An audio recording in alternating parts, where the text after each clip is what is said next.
For 25 years, I have been trying to understand what I'm good at,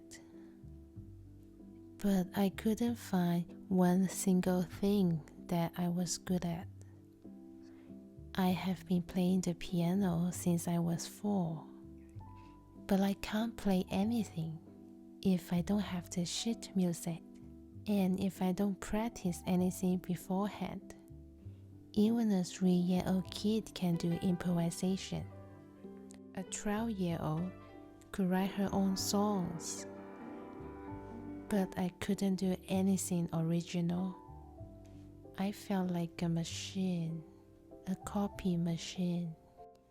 Other than music, I'm not really good at anything. I don't know how to speak English properly. I don't really understand Western value because they are so different to how I was brought up. I don't write very well. Also, I read in a really slow pace. It could take me an hour to read 15 pages, even when I'm fully concentrating. I can't do public speaking because my brain is always a blank.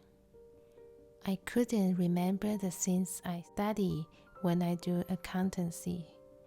I understood the things I learned, but I could only get a C in my exam. I don't know how to tell a joke or how to tell a story in a get-together. Sometimes I even wonder if I know how to talk.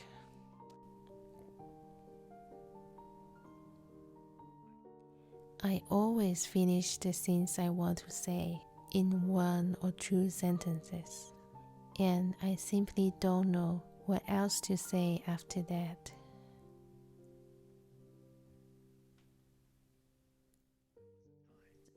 There was a time when I lived in the city of London, Ontario, and I organized a meetup group because I want to practice my English skills and to bring people together by hosting different activities like laser tags, coffee talks, card games night, etc.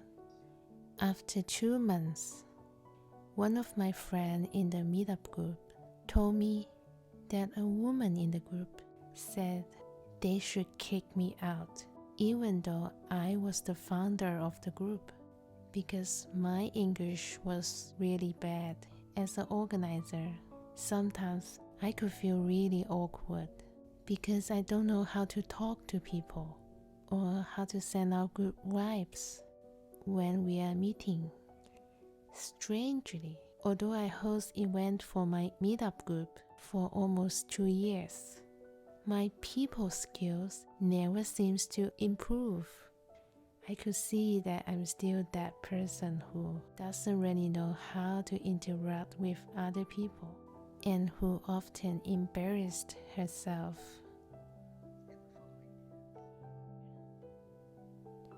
In the following years, I did lots of volunteer works across Ontario, and I also discovered a passion to interview people about their stories, like Brandon Stanson did with Humans of New York.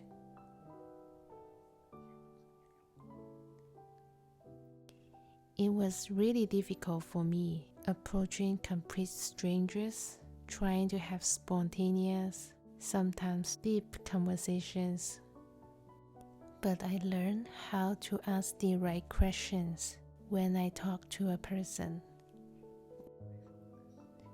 Before this, I didn't know how to asking people questions at all.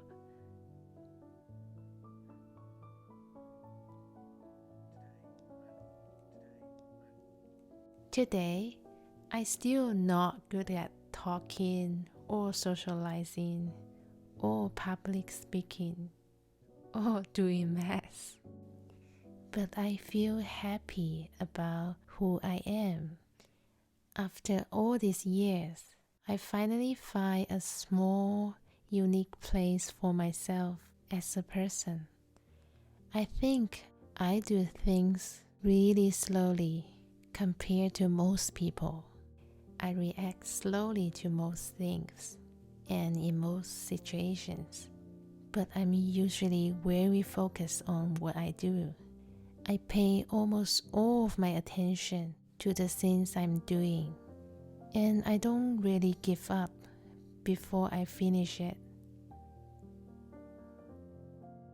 The funny thing is, I think if I was a fast learner, or if I was extremely creative, or if I was really good at socializing, I probably wouldn't be that good at focusing my attention in the things I'm doing, because there's lots of distractions. I used to worry about my mind always being a blank. Now, it seems that it's actually a blessing, because I could fall asleep easily and I have no problem forgetting bad experiences. I always just make one choice and stick with it. I don't think about the possible alternatives much. We live in a world where everyone else's success and accomplishments are on full display. It's easy to feel inadequate if you don't have what they have. And comparing yourself to other people will not help you to understand what you are good at. Multitasking might not work for everyone, and failures might be necessary. Years of failures might be the normal path before you get better at anything. After all these years, I truly believe that we only discover our strengths by failing.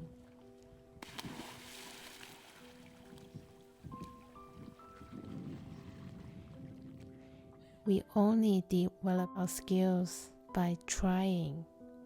We find our passion by experiencing different things. You can only see the bigger picture and maybe have a personal vision after you get out of your comfort bubble and walk on those unpredictable roads. You might get to find out who values you and loves you and respects you in difficult times. Just like how we see the Milky Way in the dark skies, and we can't see anything in the bright sky when the sun is shining. We could see the things we haven't noticed before in the dark. All the magnificent things that are there. And you have all the strengths you need inside you. You always do. How do I know that? Well, I live in a basement, and there's a family with 2 children living above me. One of the children is a year old, and she cries all the time. I hear her crying when she's trying to express herself, or talk, or wanting something. You can tell how frustrated she felt all the time, because she cried so often.